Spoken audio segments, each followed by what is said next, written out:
गर्मियों की छुट्टियों में आरव अपनी नानी के गांव आया था।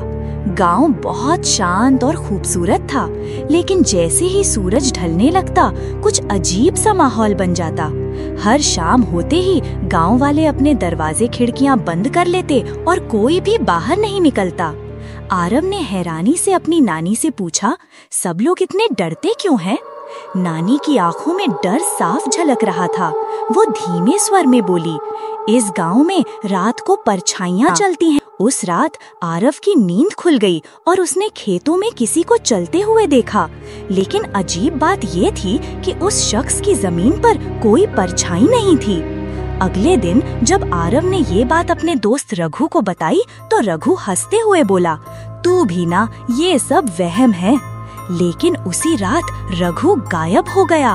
अगली सुबह उसका कमरा खाली था, खिड़की खुली हुई और पर्दे हवा में उड़ रहे थे।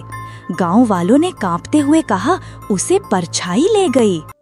आरव डर तो गया था, लेकिन अपने दोस्त को खोजने निकला। वो अकेले उस रास्ते पर गया जो अंधेरे जंगल की ओर जाता था। वहाँ पेड़ों के बीच एक पुराना कुआं था और उस कुएं से कोई आवाजें आ रही थीं, जैसे कोई फुसफुसा रहा हो, जैसे कोई बुला रहा हो। आरव ने हिम्मत करके कुएं में झांका और तभी कुएं के अंदर से एक डरावना चेहरा उसकी तरफ घूरने लगा। उसकी चीख गले में ही दब गई और फिर अगली सुबह आरव भी नहीं दिखा।